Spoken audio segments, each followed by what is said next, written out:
Have you ever looked at your bank account and thought, saving money? With what money? You're not alone.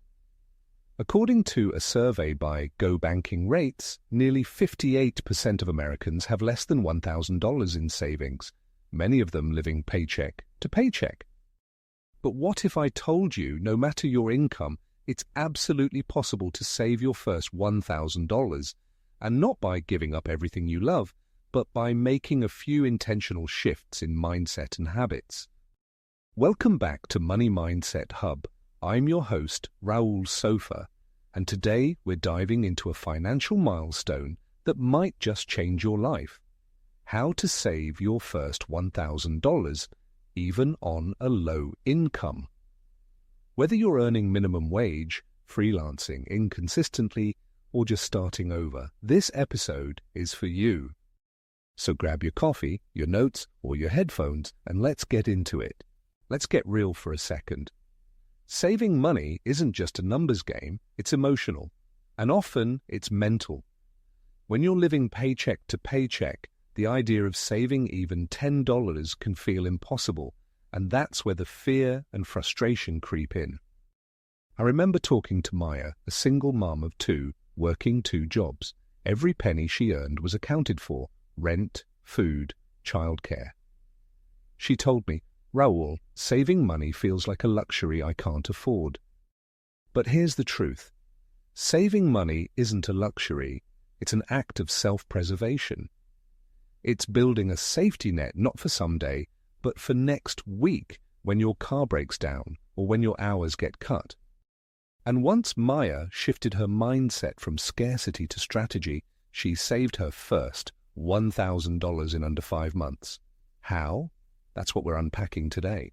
Let's start with the mindset. Ask yourself, what is my relationship with money? Most of us are carrying money stories handed down from our families or shaped by struggle.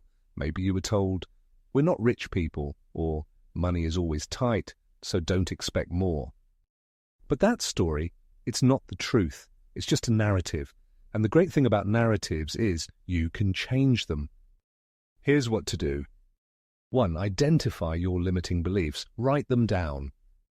2. Flip the script. For example, change "I'll never be good with money" to "I'm learning how to manage money better every day." 3. Visualize your savings. Picture that $1,000 in your account. What would it feel like to have that cushion? Money is emotional, so let's start by believing it's possible. Okay, mindset locked in. Now let's talk action.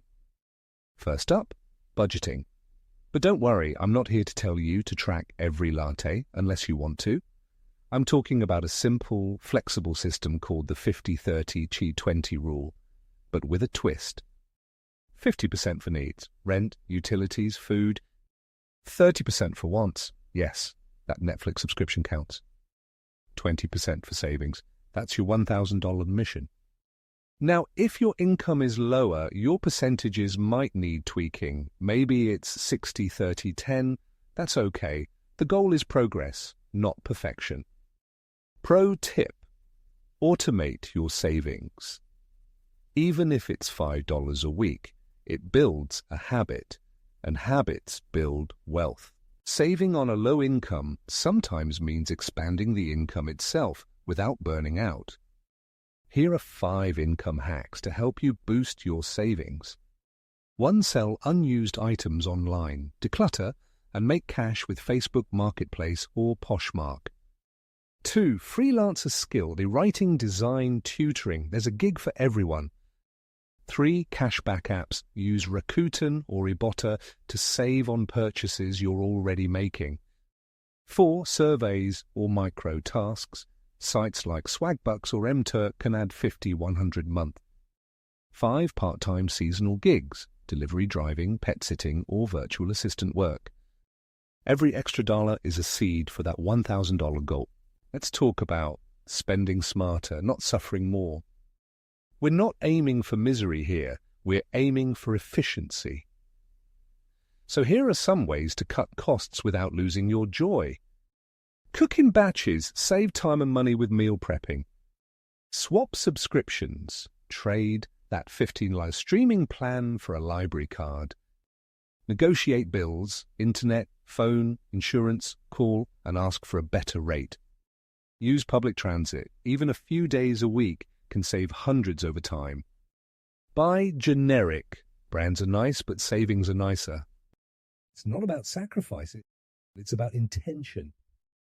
One of the biggest mistakes I see, people wait until they've hit the full $1,000 to feel proud. But listen, every $10 saved is a victory.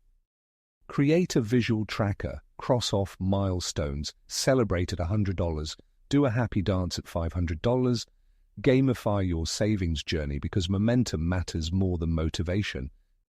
Maya, the single mum I mentioned earlier, she threw a $1K saved dinner with homemade spaghetti and her kids. It cost $5, but the pride, priceless. Life will happen. Emergencies will pop up. That's not failure. It's exactly why you're building this buffer. Here's how to stay on track. Forgive yourself if you dip into savings. Reassess monthly. Tweak your budget as needed. Find accountability.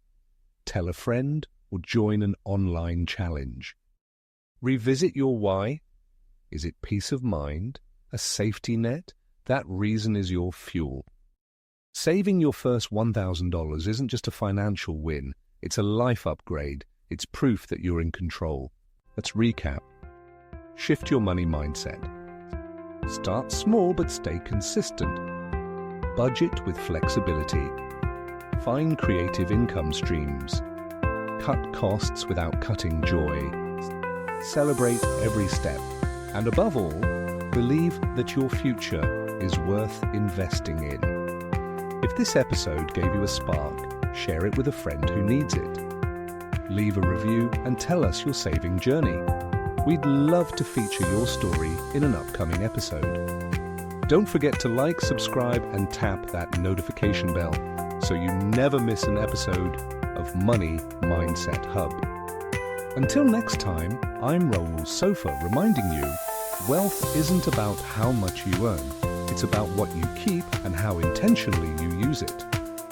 Now go out there and save that first $1,000. You've got this.